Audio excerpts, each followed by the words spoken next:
Their centuries-old culture is at risk of disappearing. They are the Maasai in Kenya.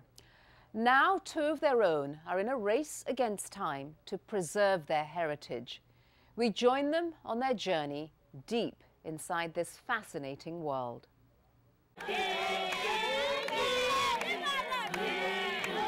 Their customs are rooted in thousands of years of tradition. Their rituals passed down from generation to generation. They are the Maasai from Kenya in East Africa. Their culture, rich with music and storytelling, is at the heart of who they are. They are known as fearless warriors with a deep respect for village elders. But with many young Maasai abandoning their communities in search of education and jobs, and with so many village elders dying, taking their traditions with them, the culture is at risk. We always say when an elder dies, it's just like the light burning out. So we want to get that knowledge before this generation goes. John Ole Tingwa, a Maasai himself, says it's a race against time. We realize that even the language itself is disappearing. We go and talk to our elders. We listen to their stories. In every music, it has a meaning in this community. And that is what we don't want to lose. And so, John set out on a groundbreaking journey. Armed with audio recorders, laptops and cameras, he would travel deep into the communities he loves to record and preserve their culture. We want to participate in our own culture, documenting, protecting it, because we are archiving all this information for the future generation. Alongside him on this crusade is a colleague. My name is Anne Enetome. I'm part of the Maasai community. For 30-year-old Anne, it's deeply personal. I remember my grandfather used to tell me a lot of stories in the evening by the fireside. He would tell me where the Maasais came from. If I were given another chance, I would sit down and record everything that he said so that I would have that forever. But Anne and John knew they could not go it alone. And so in 2003, John took an innovative step. He approached the United Nations World Intellectual Property Organization, WIPO, for help. Indigenous groups from around the world are the creators and custodians of a rich body of traditional knowledge and traditional cultural expressions. Vend Vendland is Director of Traditional Knowledge at WIPO. They want greater recognition. They want the right to control access to and use of their indigenous knowledge systems.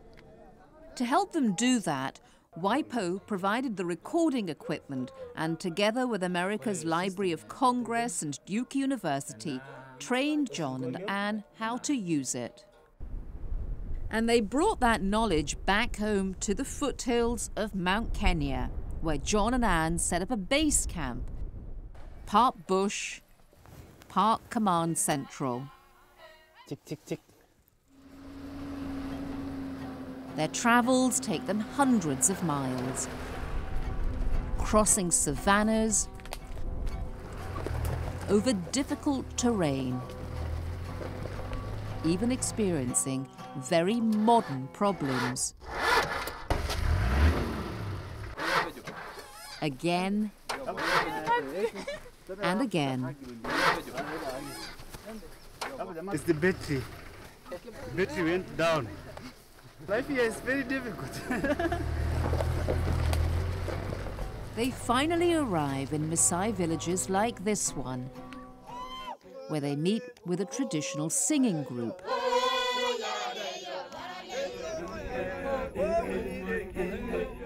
As the group begin their performance, John and Anne document their every move.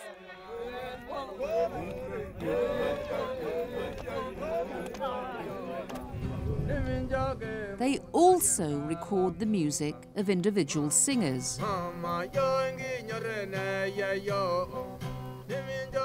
These singers often create the instruments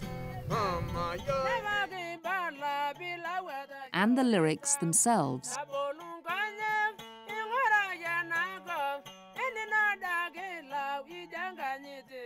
For John and Anne, listening to them back in their headphones is an exciting moment. Very clear.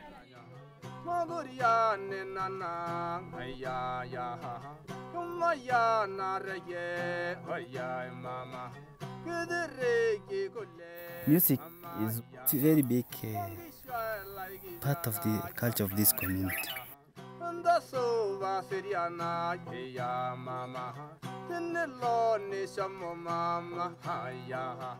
Significance of music is to relay information.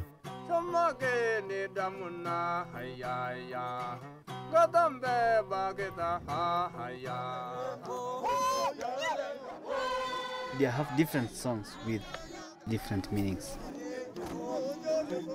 Music is for conflict resolution, for bringing families together, or maybe praising God. For the Maasai, music may also eventually be an important source of income. And the Maasai themselves, John says, must be the ones who benefit from any profits made from their culture. There's been exploitation of their resources. So the community feel now it's time for us to control what is ours so that we can determine our future. And this includes documenting the expertise of these elders, Maasai medicine men. This knowledge only exists now within the elders, so we have to capture it. We want the wisdom we have to pass along and continue for a long time. What my parents taught me was very important. My father taught me about herbs. He told me these are the same ones that cured us when there were no hospitals. We need the younger generation to know about it. We do not want what we know to disappear completely. And so they bring John and Anne into the forest, sharing information that has been passed down for centuries. They said this tree has two types of fruits. One type is poisonous, and the other one is edible. People eat, and they just come from the same tree. Their remedies and cures to treat the sick and injured are collected. You just get its roots, and then you scratch, and then you chew this. If you have stomach upset, then you'll feel okay. Invaluable secrets are also revealed. This tree here is called a lipicio in Maasai. They say this is a lifesaver. Yeah. So this is very interesting because as we move on, the new things actually we are learning here. Because this tree here produces a gums, like a chewing gum. It's crushed and then given to women who are in labor, and they believe it reduces the pain. Also put on record lessons on how the Maasai can protect themselves from wild animals. The bark of the tree is used to develop a poison. A poison Maasai warriors dip their arrows in to kill lions that stalk them and their livestock.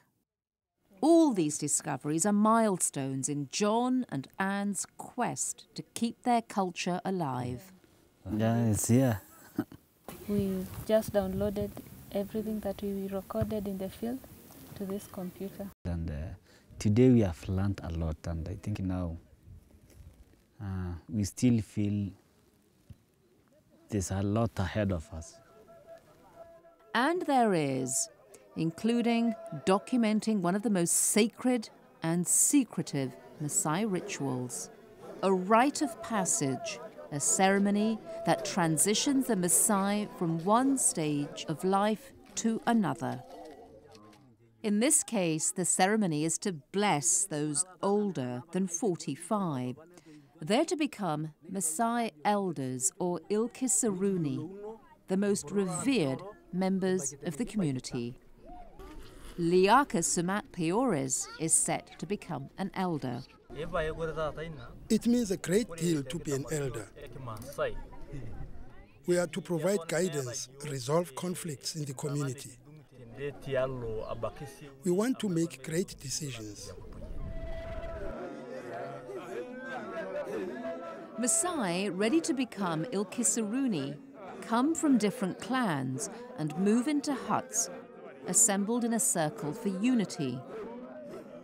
They are counselled by senior elders and await their final blessing, which comes in the ceremony's closing days, 60 days after the rite of passage began. John and Anne are there to capture these final rituals. It is a privilege, it is an honor, because they don't happen just every other day. They happen once in maybe several years. We are now going to see the next process, where each and every member of this village has to prepare. On the blessing day, the men's heads are painted a decorative red. They're adorned with colourful beads. We've waited many years for this moment. I'm dressed up with beads my wife made. I'm feeling very good, looking very sharp. My family will be so happy to see me like this. My wife, she will also be dressing up like me. We are feeling very overwhelmed by this. Warriors then bring a cow for slaughter to provide food for the ceremony and to offer blood to drink. And then it's time. Hundreds of visiting Maasai from all over converge in the hillsides to celebrate and to witness the rituals. The visitors enter the ceremonial grounds. Once inside the circle, they perform songs and dances. Young and old, women and warriors.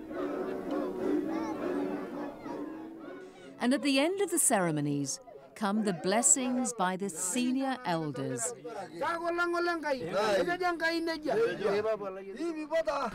To initiate the next generation. Traditional prayers are recited again and again. The chanting becomes almost hypnotic.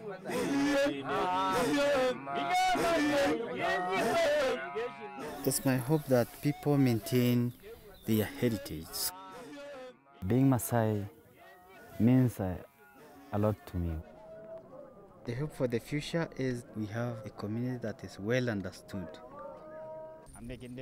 The project has empowered the Maasai to seize control over the recording of their own histories, their own stories. The program turns indigenous into intellectual property owners. It makes them stakeholders and they can benefit.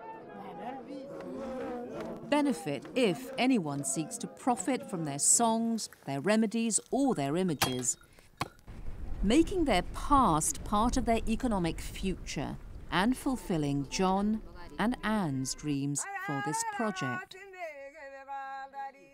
If my grandpa knew that I was doing this, and I'm happy doing this, he would be proud. For John, being a keeper of the culture is a gift he has been given, he says. I feel that's a very, very big privilege. I will tell all the indigenous peoples across the world to empower the community themselves to determine their destiny.